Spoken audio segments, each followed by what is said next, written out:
So welcome, everybody. Good afternoon. My name is Katie Zontak. I'm the Director of Cultural Arts at the JCC in Buffalo.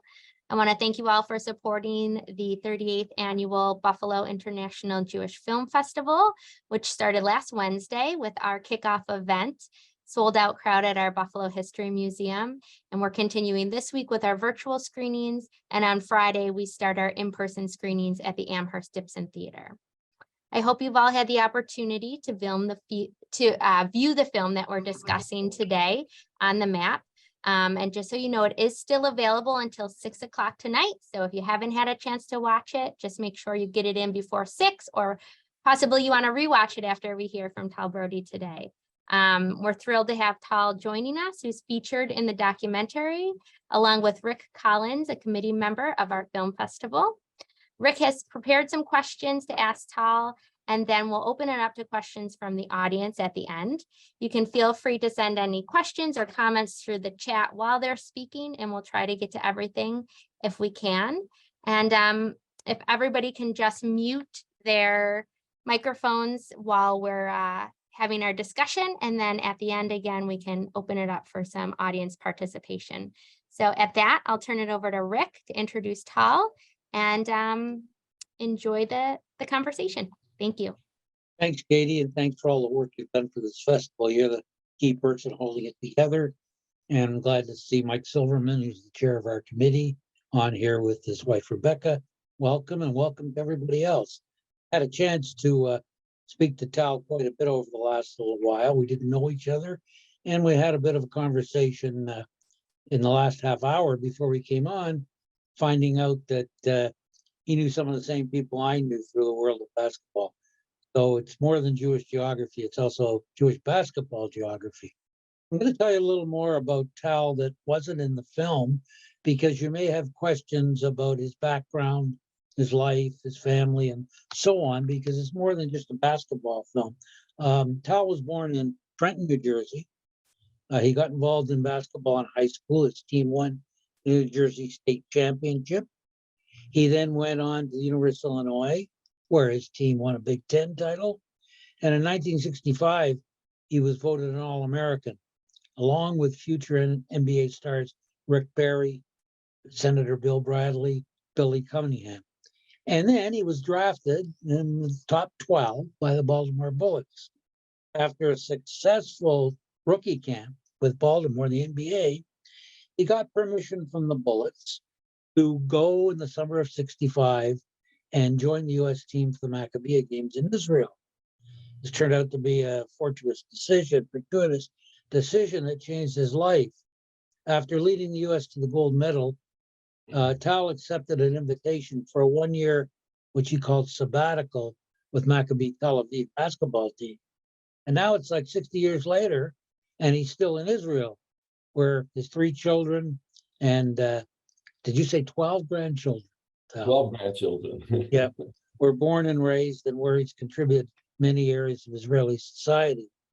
Although Brody had never been to Israel before '65, it's interesting that he did have roots there, as his father and paternal grandfather helped develop the country when it was Palestine in the 1920s, after they left Eastern Europe and before they migrated to the United States. As a basketball player in Israel, Brody won 10. His team won 10 Israeli championships, Maccabi Tel Aviv, and he led Israel to the gold medal at the '73 Maccabi Games, where he was given the honor of lighting the torch at the opening ceremony, as these games were dedicated to the 11 Israeli athletes who'd been killed at the Munich Olympics the previous year. The culmination of Brody's career, of course, was the victory over Moscow Red Army en route to the European Championship in '77. After his career in '79, Brody became the first sportsman awarded the Israel Prize, the highest civilian honor, and he was inducted into the International Jewish Sports Hall of Fame and the U.S. National Jewish Sports Hall of Fame. In 2010, he was appointed the first International Ambassador of Goodwill for Israel to assist with international diplomacy, which he still does, and he's a member of the board of directors of the Maccabi World Union. welcome, Tal, and congratulations on a great career. Let's start with this question. Let me just say, Rick, first of all, they usually finish up and he's still living. And still active too. Growing up in Trenton, New Jersey, and going up and down near the Delaware River, as you cross the George Washington Bridge, there's a sign there, and we always, as kids, we always took it for granted, and we didn't really know what it meant when it says Trenton makes, the world takes. Now, if anybody asked me as I was going and finishing junior high school, where do I think I'm going to be 20 years from now? I would have definitely, there was nothing else in my mind about playing in the NBA. That was the thing. If they would have said, you think you're going to be in Israel after the next 20 years, I would say, what are you, crazy? I would say, that was like the farthest thing I would ever think about, And so that's what life is, you have your goals and you have to be flexible and you change your goals. And I thank you and I thank Katie for the continual contact that we've been having for about the last 4 months to make sure this is going to happen. And luckily, we took notice of the time difference because now it's 6 o'clock in Israel, it's 6 o'clock here. And it's 12 o'clock right in the States. You're minus 6 hours now. But yesterday it was minus 7 hours. Right. So luckily we got the time change. Otherwise I wouldn't have been here at 6 o'clock. I would have came on at 7 o'clock and you're probably looking for me. Well, you were the one that noticed that we went on daylight saving time. So thanks very much for being the captain of the team, even with the timing. Why don't we start with this whole question of how you changed your life goals and made Aliyah to Israel and gave up a pro basketball career. Can you tell us a little bit about what went into that decision? Well, up to, as you said, being the 12th in the draft, today you're signing for about $3.5 million a year, maybe 4 million even. You have the average salary in the NBA is $8 million. Today, the guards are getting the better salaries than the forwards and the centers. When I finished the University of Illinois, Will Chamberlain was making $100,000 a year. So if he was making $100,000 a year, like you mentioned the guys that I play with, Rick Barry, Billy Cunningham, Senator Bill Bradley, Jerry Sloan, Gail Goodrich from UCLA, all of us signed for about 12.5% of Will Chamberlain's salary. I say 12.5% because 12.5% of the highest paid players, Will Chamberlain and Bill Russell, that convinced Red Auerbach to pay him $101,000 so he could be the highest paid player in the NBA. When you look today, the highest paid players, I won't mind taking 12.5% of Steph Curry's salary, or John Wall, or most of the guards, because of the 3-point shooting, Steph Curry at $45 million a year. That's not bad. That's all they got. You got more than a few guys that are in the 40 million. Then you got LeBron James gets in the bottom of the 40 million. Giannis from Milwaukee, all these guys, and then you start getting the bigger guys, but the smaller players are getting them better salaries. And you even have the guy Mac McClung that nobody knew before the dunking contest at the NBA All-Star Weekend, where 4 years this guy's playing in the G League and going up to the Philadelphia 76ers. He makes 2 unbelievable dunks. And he gets in for 2 dunks more than $100 and some thousand that he made 4 years playing in the G League and the NBA, and then he signs $1 million contract, I think, with one of the shoe companies. And the guy's 6'2", he's my size, but he did a great job in the All-Star Weekend. It was amazing. So anyway, your question: how did I give up the opportunity of the NBA? You're right. Okay, but that explains why you gave that up in terms of a career, but why Israel? I mean, uprooting yourself from the States and coming back to Israel after you played there. Well, it wasn't a financial type decision at that period of time. First of all, at that period of time, we didn't have agents, we didn't have lawyers. We were kids coming out of college that our dream was to play in the NBA. And after going through the training camp, and Abe Poland, the owner of at that time, Baltimore Bullets, and he continued on with the Washington Wizards. And by the way, he was the first owner of an NBA team that agreed to take the NBA team to play in Israel. And because the Maccabi USA, they sent me an invitation to join them to go to Israel. And this was right after the training camp.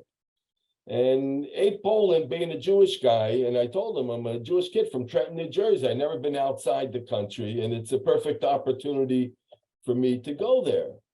And to go there and experiencing the seventh Maccabi games, like every Maccabi games, it's amazing. Traveling around the country, like you saw in the movie, as I explained it, that experience of hearing Jews talking French, Italian, German, all the various languages, and the get-togethers at the Kfar Maccabiya. And it influenced me very much when this guy, Noah Klieger, that's been through the Holocaust with numbers on his hand, on his arm, comes to me and he says to me that, look, you're a Jewish kid. How about coming to Israel for 1 year? And our basketball team never went past the first round of the European Championships.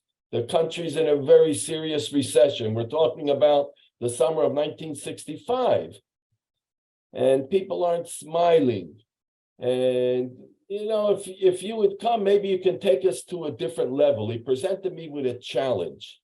Now, putting that together, that my father came from Russia, Poland in 1921 to Israel. And my grandfather, he was there 3 years, and my grandfather 10 years.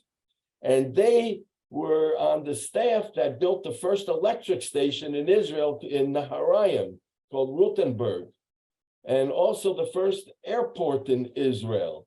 And, you know, I put all the things from his background and together, and I said, well, you know what? You know, taking 1 year out of my life, I never thought it's going to be 56 years. Taking 1 year out of my life, I don't think it's that much to, you know, at that time to give up. You know, at the All-Star weekend, because all our guys that from my time are 78, 79, so they forget that they ask me the same question every year, and I give them the same answer every year. They say, Tal, if you were coming out of the University of Illinois now, one of the 10 best players in the United States, and the 12th in the draft, $3.5, $4 million you're going to receive, would you take that same decision and go to Israel? And I tell them every year, I says, well, look, if I didn't know the 56 beautiful years that I'm going to have in Israel, of course I'm going to take the money. But if you ask me knowingly what I'm going to pass in the next 56 years to give that up for $3.5, $4 million, definitely no. I'm going to take that road and enjoy that experience that I experienced the 56 years in Israel, and seeing my 12 grandkids, my 3 children, our 12, Tirza and I, my wife, to seeing our grandchildren in Purim, and all the holidays, and going around the country and going to all the JNF parks and everything, enjoying our lives here. I won't give that up. I would still, I still would pass up the NBA and still do what I did, even for the $3.5 million. Terrific. Tell us a little bit about the things that you've done away from basketball in Israel. Well, first of all, I have that position. It's the first time they made a position as a Goodwill ambassador. It was created after the Marmara boat incident, which Israel got a lot of bad public, the newspapers and television, radio, everything. I mean, there was a lot of bad publicity, which we really didn't deserve, because they were trying to break a line and go into the Gaza Strip. And internationally, they weren't allowed to do that, and they did it purposely. and they had clubs and all type of weapons on the ship over there.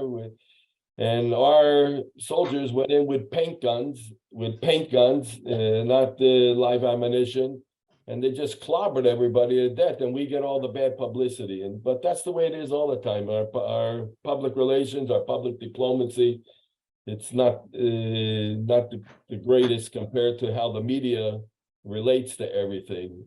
And so that's what I've been doing for the last 12 years, is going throughout the universities, coast to coast, traveling with the On the Map movie to Sao Paulo, Brazil, Mexico City, through China, and trying to relate to Israel, what Israel really is, and when you have all the different groups, whether it's Birthright, Young Judea, from the synagogue groups, from the federation groups, if it's from JNF USA that's bringing youth groups to Israel, and the Maccabi games for sure, that are bringing 8,000, 10,000. We have 1,000, over 1,000 athletes from the United States, that are in the Maccabi games today. There was only 1,250 Jewish athletes in 1965 in the 7th Maccabi Games. So we're going on 75 years celebrating Israel's birthday. In the Maccabi Games, we have over 23, I think it's the 23rd Maccabi. And so things have changed, have grown throughout the years. And I try to relate that to the public where I'm speaking, because they see the news, the short news. If you're watching the news in Europe, it's terrible, because they would say Israeli warplanes attacked the Gaza Strip, but they don't say after rockets were fired on Israel, or they say an Israeli soldier killed a Palestinian on the West Bank today. But they don't say after the Palestinian shot another soldier, or came with a knife and stabbed them, and stabbed them. They leave out the first part, and so the people on the news on the Strip, they're not seeing all the news. They're seeing the news what happened, but not why it happened. And it's tough to relate that.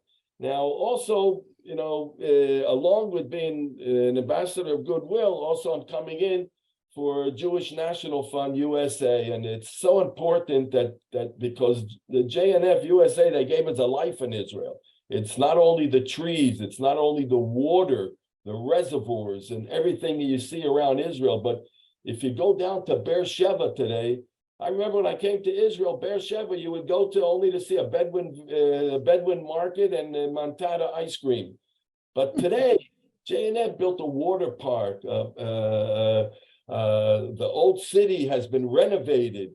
The amphitheater for over 1,000 people to see shows in the summertime. It's warm in Beersheba, so it's an open auditorium. Or you see the resilience centers that JNF has built. Now, those resilience centers are very important. It's like a psychological center. It used to be for treating people after the rockets fall, because in the world, they see that Israel, when rockets are coming in, very rarely we're getting people killed and injured, as far as physically injured, from shrapnel or whatnot, because the people are disciplined. They only have 15 seconds in Shderot, in the southern part of Israel, or in the regional council of the Eshkol area. We have close to a minute in Tel Aviv, 45 seconds. It's very rarely that it's in Tel Aviv, but even where you said, I think your daughter's in Ashdod now, or your family's in Ashdod. Ashdod was hit by rockets. Also, as far as Rishon LeZion, but the people are disciplined, and you hear the sirens, and we have that Iron Dome system together with the U.S., which is amazing, taking down most of those rockets. And it's a very smart system. It doesn't take down the rockets that are not going to fall into a city area. So those resilience centers today prepare the people for these situations. But it's very difficult to prepare. 2 weeks ago, I was in the Motzai Zerit Eshkol. I saw the beautiful JNF Center, which they built, and they got NASA telescopes for the kids to see the stars. And once they have 15 seconds, they go to this, what they call Groove Tech, and they have all computerized all around so they can be active with the computers because the place is protected that if a rocket, it can't come in and destroy the building. It's rocket protected. And very interesting, they said, Tal, we have over 100 kids now in basketball practice from bitty basketball to juniors. Can you come to speak to these kids? So first of all, I go there. I saw the beautiful gymnasium that JNF built for them. And then all the kids are doing these selfies. Believe it or not, at my age, they know that I play basketball. And it's very popular in Israel. But you're not allowed to come to basketball practice and keep your cell phone right with you all the time, you know.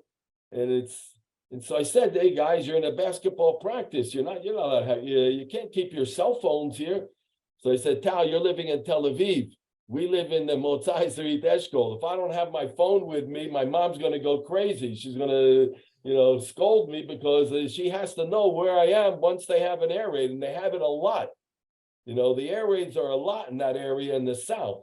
So they say my mom, my sister, and my brother, she wants to know, my mom and dad, they want to know where we are. If I don't answer the phone, she's going to get, crazy. She's going to go get worried. So Our kids don't have that excuse. Our kids all don't have over that Israel, excuse. you have things which the Jewish communities in the United States have supported Israel.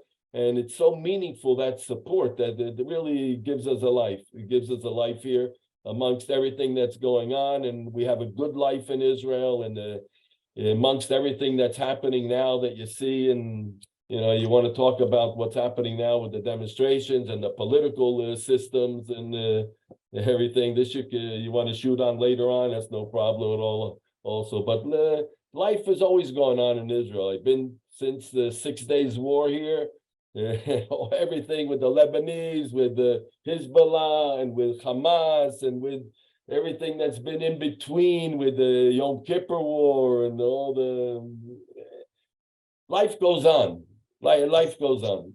The fact that you're still regarded as a national icon, can you tell us a little bit about the legacy of that 77 championship? Like, here we are, 50 years later, and it's still recognized, especially in Israel, and now through the film internationally. What's been the legacy of that year, that championship? Legacy hasn't stopped. It's going from generation to generation because it's a part of our history, and especially like a part of sport history of teaching the kids that no matter who you're going to go up against and play, you always have a chance to win. Now, we went up against not the Russian, we went up against the Soviet Union, the same Soviet Union team that beat the United States in the 72 Olympics for the first time. Now, they come up and they say, we're not going to play you in Israel because we don't have diplomatic relations. And you're not going to come to Moscow to play us. But they had to play the game, or otherwise they would have been thrown out of the European Basketball Championship. So for many years, Sergei Belov, the captain of the team, we're meeting at the NBA All-Star weekends in the NBA box for the people coming internationally to the NBA weekends.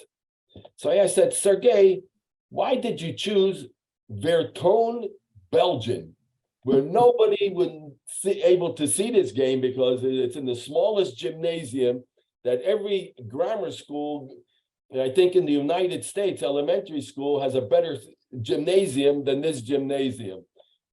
And he says that it wasn't a decision of their team, the CSKA, it's the Russian army team actually, which they choose the best players from all the Soviet Union.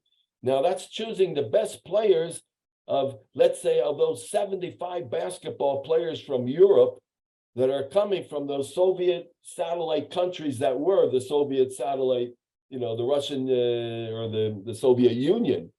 And we had to go up against them. But they didn't want to take a chance that they would lose the game. The political bureau said, look, he said to them, that to Sergei, that, our advisors are the advisors of all Arabic armies that are fighting against Israel in Syria, in Jordan at that time, in Egypt. And if by chance that you lose, that they never thought that they're going to lose, but I said, by chance, if you lose, we're going to, we want to save face. It's going to be embarrassing for us. And that's why they chose this small gym in Virton, Belgium, near the Luxembourg border. But they didn't realize 498 will be Jews from Israel and Europe, and only 2 KGB agents will be cheering for their team. So how can we lose? How can we lose in such a game? That spirit was amazing, with the Israeli flags and singing Chavenu Shalom Aleichem, Am Yisrael Chai. I mean, that just picked up our team with that spirit. And the Soviet Union team, they were shocked. They couldn't get back in, they couldn't get into the game. Not back to the game, they couldn't get into the game. And that brought us into that 91-79 victory. And all of Israel just went upside down in celebration, just like Independence Day. And, I remember when we came back to Israel, Prime Minister Rabin, I think you also saw it in the movie, that he greeted us in his offices. And when he said to me, Tal, we're only, from 1973, it's only 4 years after the Yom Kippur War, and we lost over 2,600 soldiers, and double that amount have been injured, and the country is still in a mourning stage. And here, this basketball team, you brought everybody out to the streets to celebrate. This is so meaningful for the country.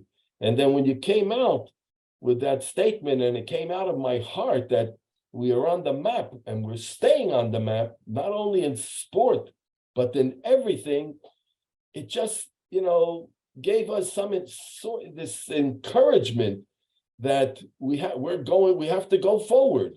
We have to get over this period of mourning, which people up to today, you don't forget about. Those people that lost their sons and daughters, fathers or mothers in the Yom Kippur War, you cannot forget. Nobody forgets. But still, as far as a country, it just picked up Israel in order that to go forward, and the fact that we are on the map, that they can't, all these European newspapers, everywhere we would play, they never even showed Israel what we are and what we should be, and what and they always painted us in a different type of way. And maybe also because being brought up in the United States during the time of John Kennedy, and hearing Khrushchev that we will bury you, and I was in the American Army for 2 years, and our main enemy, even though it was Vietnam, was basically Russia.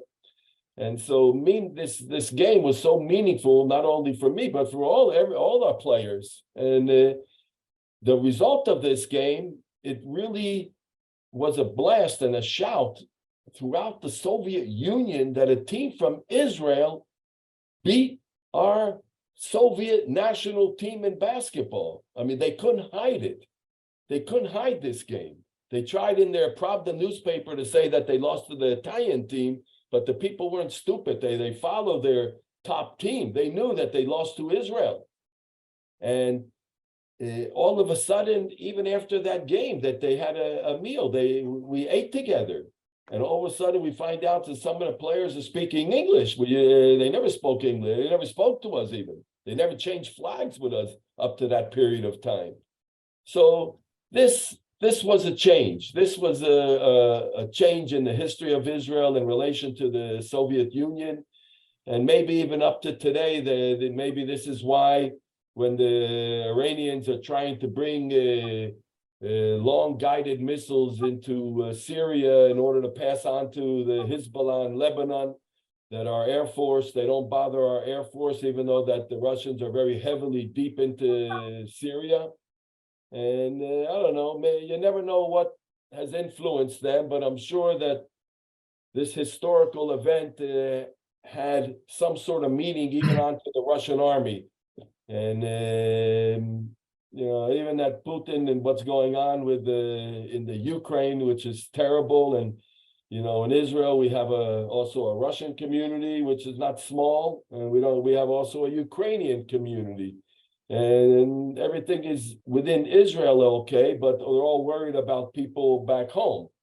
In Ukraine, more or less the numbers. We know more what's happening. In Russia, you don't really know what's going on, but there's a lot of loss of life on both sides in that war out there. It's really been tragic. It's really tragic, and it's still going on. I understand that when you said Israel was on the map, that expression, there wasn't a Hebrew equivalent of that on the map, what it means in English, but now it's become, or since then, it's become a saying, something that's applied to other things. Tell us about that. Yeah, it's funny. In Israel, it's my biggest mistake was that when I went to Israel, as I said, I only thought I'm going to be there for 1 year. And if I knew I was going to be there for more than 1 year, I would have studied Hebrew. So what happened? They ruined my English, and and I never studied Hebrew. So my grandkids are correcting my Hebrew, which is not from the Ulpan. If I knew I was going to be in Israel 56 years, I would have, that first year, went to the Ulpan to learn Hebrew.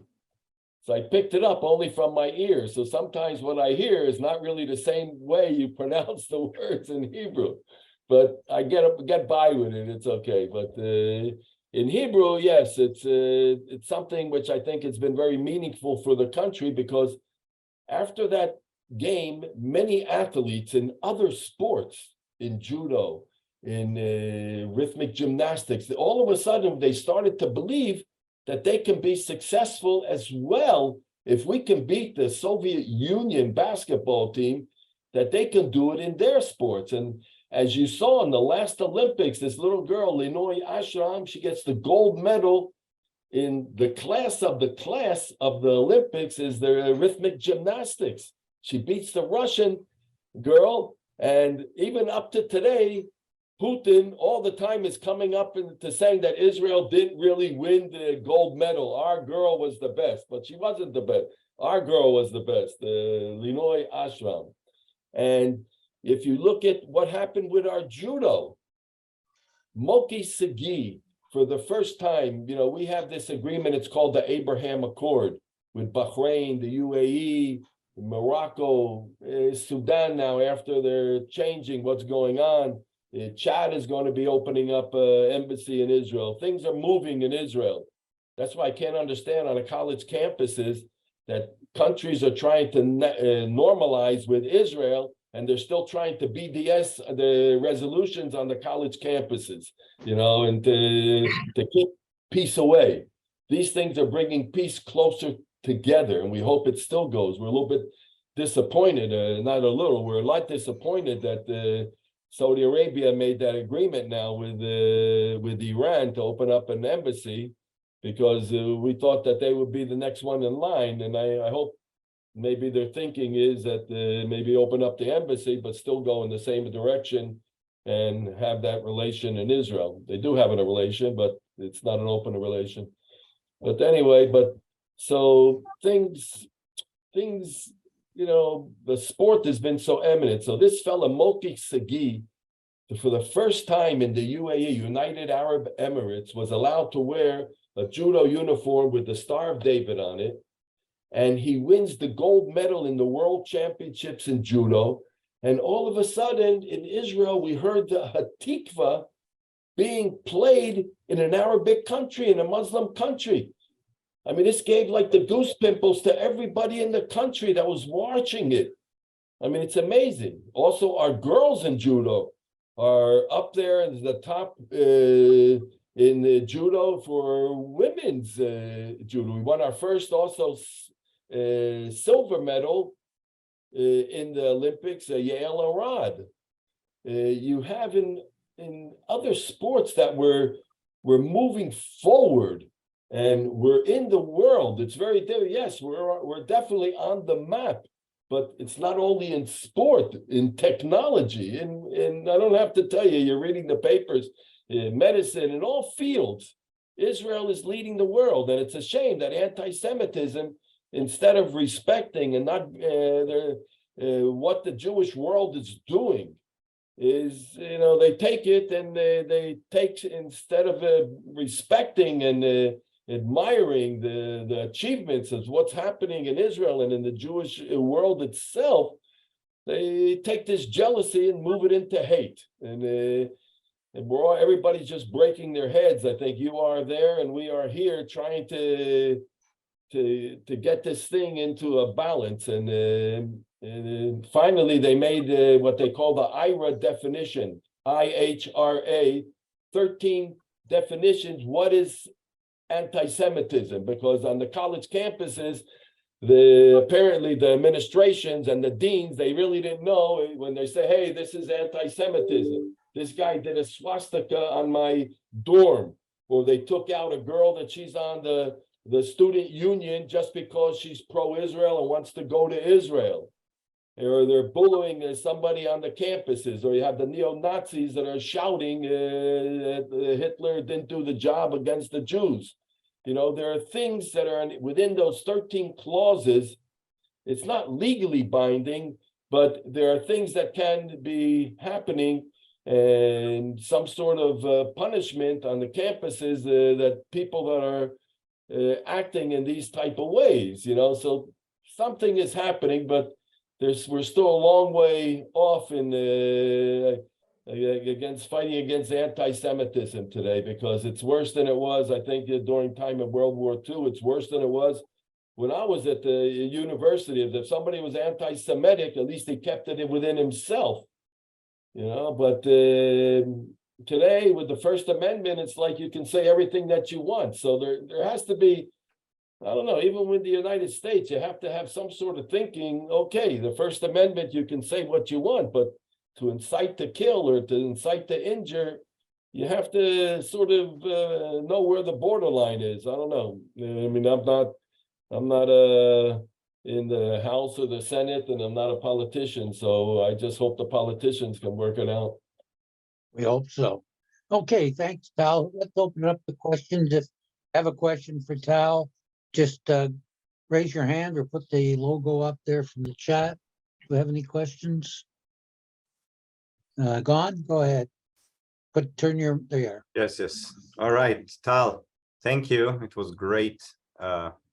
I'm really happy I could take the time and listen. I wanted to ask you, I have a few questions, so I'll start with one and maybe let others. Okay. You talk about all the hasbara you're doing. I also do my share of it in here, and I wanted to know, is the current political situation which you've mentioned, does that impact your motivation to keep doing hasbara in any way, shape, or form? It doesn't affect my motivation as far as outside of Israel is concerned. It's the same motivation, and the fact that I think you also know the Israeli mentality, and it's something when I'm watching the news here that hurts me very much. I don't like to see demonstrations. I think the demonstrations, although the signs that are saying Israel's not a democratic country, we're just assisting our enemies and putting language in their jarnum, against us, because Israel is a democratic country, and you see that, even the police are trying the best they can to make everything that will be order. And I think that when you see demonstrations of what's happening in the world, I think our public has been demonstrating very cautiously. It's very, it's demonstrations, it's polite. We have very tough feelings against what the judicial system, I think what I see is that, because also in my parliament, we call it a parliament when I'm meeting all my friends on a Saturday. We have all my friends, you have so many different opinions, as you know. But even with our parliament, we have all different opinions. But more or less people feel that the judicial system has to be more or less taken care of and treated. But it seems like from that being treated and adjusted and whatnot, it went too far, and there's too many things on the table that are, which many people, even within the coalition, feel that you can't. Well, let's not go too far with this thing, you know. So we hope now that with Benny Gantz, with Yair Lapid, and with Gidon Sar and Eisenkot, that they would take what they said, that they will never have any type of association or agreement with Netanyahu, and just everybody take a step backwards and look what's good for the whole country. And what's good for the whole country is to get together and to finish it. Let our president, Yitzhak Herzog, let him sit down with these two groups and battle it out and have, you know, from morning to night, and let the whole people of Israel feel that there was some sort of pshara, some sort of Compromise. Compromise. What's up, pshara? Compromise. But if What? this all goes through regarding of your recommendations, you still go on campuses and advocate the same way you've done so far. Of course, yes, on the campuses, because nothing has been set as of today. So, you know, there's talk. You know, everybody is talking, and they're talking, this is what we want to do, but nothing is 100%. It's you got your first motion, your second motion, you got another 3 motions, and until another 3 motions will be, I believe, and I think many of my friends believe, that there's some sort of agreement, and that within that's going to lighten up the initial approach of going too far in changing the judicial system. Because we have enough problems with the international criminal courts and all this type of thing, and they look at our judicial system as a good judicial system as it is. But there are things that are happening in Israel that many people feel that they're too light about women that are being raped or killed, that the sentences are too light. And there are many things that are happening within terrorism where people have lost their children, and the penalties, they feel that also they're too light, you know, and that unless the world changes the idea that the terrorists have to have a pension and their families are taken care of for the rest of their lives, which encourages other families that are weak financially, or if a guy is sick and say, well, look, I'm sick anyway, I'm going to die, so why not throw a hand grenade into a crowd, or why not take a weapon? I'm working, let's say I'm working, I got a pass, I'm working in Tel Aviv, and I could go into Dizengoff Street, nobody will stop me because I have a blue card or a card that I'm allowed to come into Israel, but I'm going to pass away and my family needs the money. So he comes in with a revolver. How did he get through? People will check out. He shouldn't come in with a revolver on him, with a pistol. And he shoots 3 guys on Dizengoff Street, that 2 of them are still in critical condition. Mm-hmm. So within all these pluses and minuses and things we're trying, we hope that it's going to be worked out. Thank you. We have a question sent in from Hillel and Annette, and it says, thank you, Tal, for wonderful discussion. You're indeed an inspiration. Her question, or their question, do you keep in touch with other members of the 77 team? And what professions did they go into after they stopped playing basketball?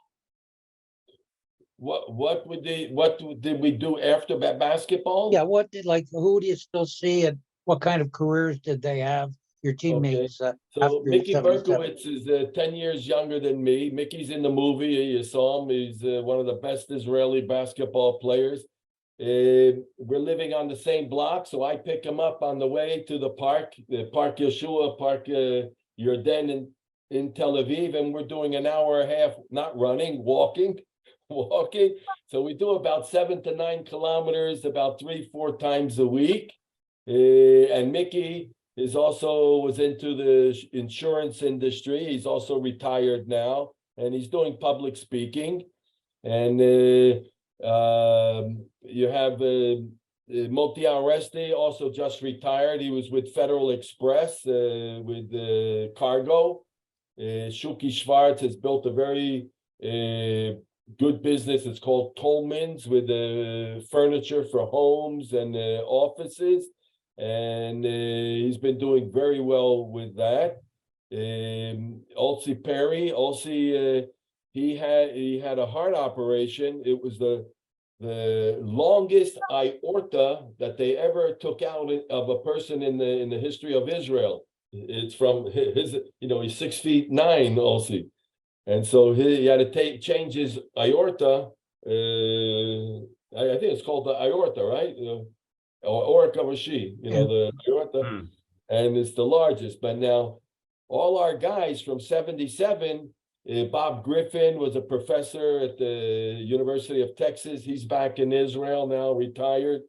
But we see each other at either the Maccabi games or when our grandchildren either have some sort of, it goes through. The older ones are getting married.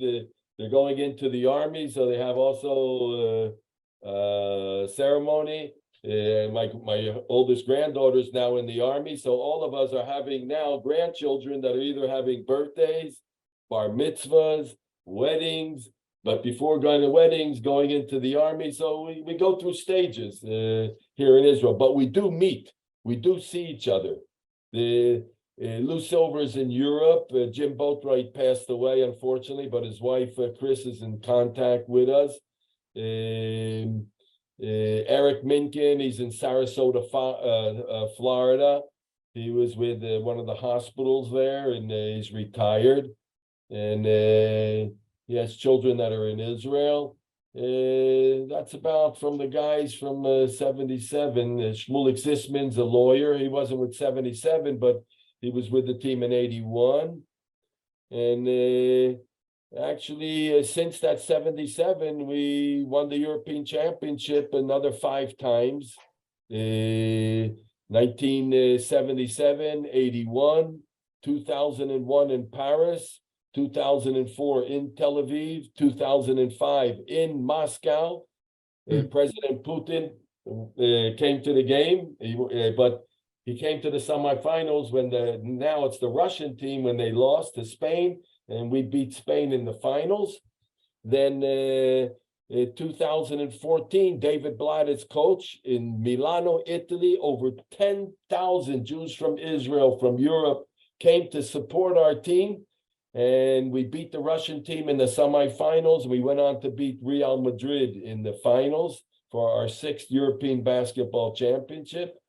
And after that, Mickey Berkowitz and I were invited to the James Naismith Basketball Hall of Fame in Springfield, Massachusetts, to represent Maccabi Tel Aviv as the first team outside of the United States that was honored in between the Boston Celtics 11 championships and the Los Angeles Lakers. An Israeli team, Maccabi Tel Aviv, was honored, the first team outside of the United States to be honored in the James Naismith Basketball Hall of Fame.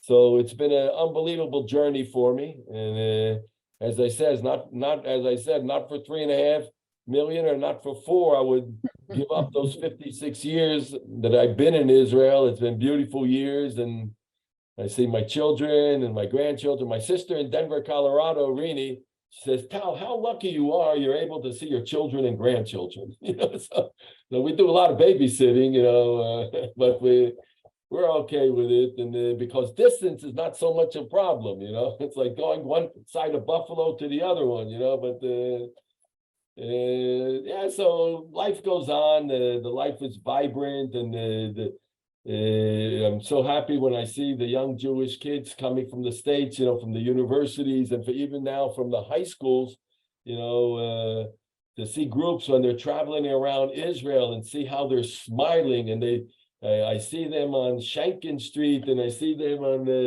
in Nachlat Benjamin Street near Rothschild. It was just packed. And on the beaches, we have, Israel is Israel. We have these periods of time, that things are like with what's happening with the judicial system, and we have with Hamas, we have with Hezbollah, but Israel, that Israel, they had this world survey. Israel was voted 5th in the world survey of the safest countries to go and for a tourist. And when somebody's watching the news, he would never believe that, but it is. It's the 5th safest country in the world. Even before it, we're safer than the United States, this survey said. And it's not an Israeli survey. We usually don't get that much great surveys for us, but that's what it is. And it's we were within the top 10 countries that the people are the most happy to live in that country, and we're within the 12th of in the world of the top countries where you can raise your children. It's amazing. I mean, you say all these things of what's happening and what you hear about the Middle East and what's happening about Israel. You say, how could Israel be selected in these type of things? But that's what's happening. Well, I'm glad to hear that, Tal, because as I mentioned to you before we went on, my granddaughter Ruby, 15-year-old, she's there with a Temple group right now. So if you bump into her on the street, give her my regards, okay? Okay, yeah. Any more questions? I have one more, but any more from anybody there? Yeah, Okay, one did come in there, Rick. It's from Irv. It said, back in the day, were all the athletes professional as they are today? I've always felt that having professional athletes in the Olympics was wrong. What is your opinion of this? Good question. Good question. Well, everything with, let's say, like in relating to basketball, there were no professional athletes allowed to play in the World Championship when I played. In the last World Championship, NBA ball players since Michael Jordan and Dr. J, Julius Erving, you're allowed to play with NBA ball players.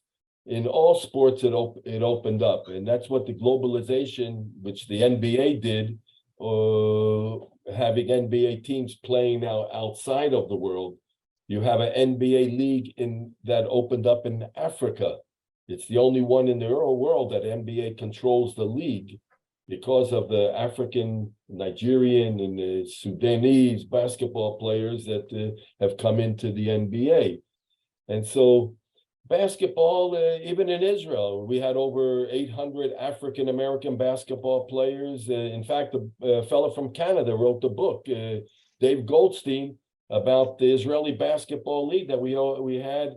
And we have more than, because it's a couple of years since he wrote the book, but over 800 African-American basketball players that have played in the Israeli league, and they prefer to play in Israel more than they would have. Their agents wanted to take them to China or to Europe where they can get larger sums of money, but because they enjoy their life in Israel before and after basketball, they chose to play on one of the Israeli teams.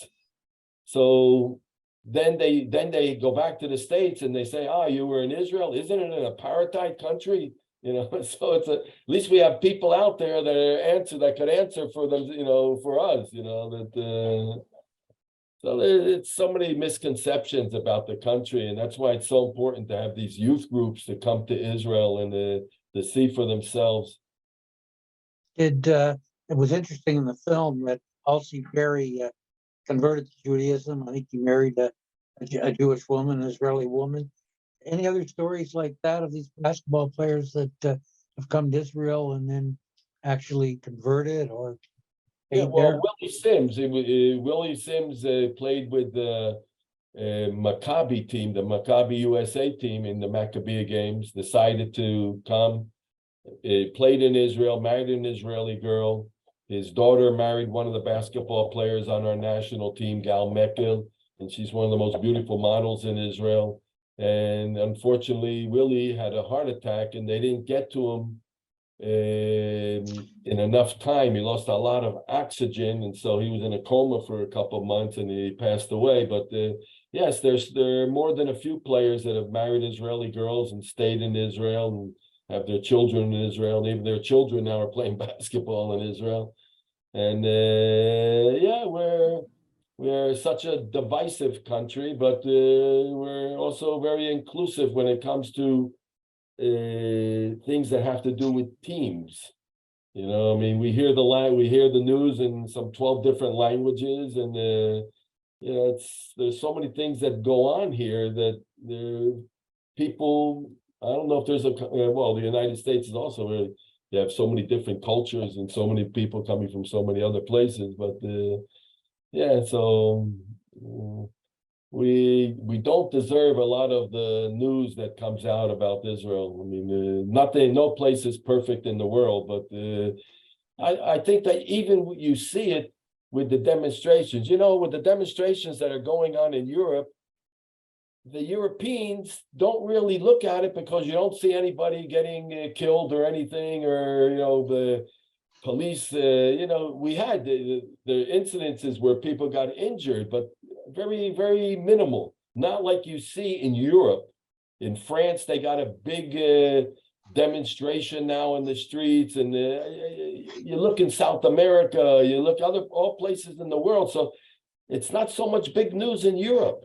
You know, I mean, you see it on the news that Israel, and they, by the way, and they put it in their own words, what's happening, you know, and, you know, because they see the signs, Israel's not a democratic country. I think Israel's the most democratic country, especially in the Middle East, for sure. But a lot of misconceptions. I mean, it seems to be fake news has become such a term that it doesn't mean anything anymore to people, you know, when they hear it.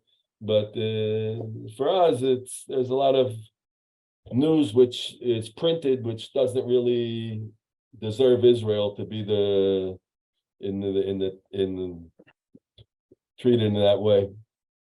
Tal, congratulations on your career. Thank you again for joining us. And it's great to see that you're still serving as a Goodwill ambassador, even on this Zoom telecast. So we're all going to book our tickets, and we're all going to come to Israel now. So you'll have to take us out. It's the first time I feel now I'm in Buffalo. It's the first. I've never been to Buffalo. I've been to Cornwall on the Hudson. I've been to Will Chamberlain's camp in Clare Bees in the Catskill Mountains, in the Kutchers, that's where all the basketball used to be. Yeah. In Cornwall on gee, I've never been up to Buffalo.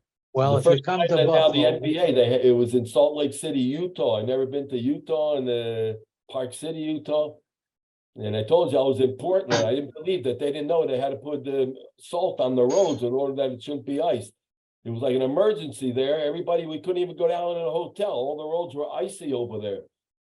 I think Irv writes, if you come now, you'll see snow. You'll see snow if you come. So if you come, Katie will host the dinner for you. Okay. We'll all go. I'll put Gone on top of this. Just let us know if you want to be here in the winter, summer, and we'll see what we can do. I have a big basement. Israelis always crash at each other, you know, saving on the hotel. All right. Well, thank you guys so much. Thank you, Rick. Thank you, Tal. And just a reminder for everybody on, the link is good until 6 o'clock tonight. So if you did want to rewatch, please feel free. And then, as I mentioned at the start, our in-person films start this Friday at the Amherst Dipson. So hope to see many of you there. And then we wrap up the festival with a closing at Temple Beth Zion with a screening of Leonard Cohen, Hallelujah. So tickets can be purchased on the JCC website or prior at the door for any of the screenings or events. So thank you guys so much.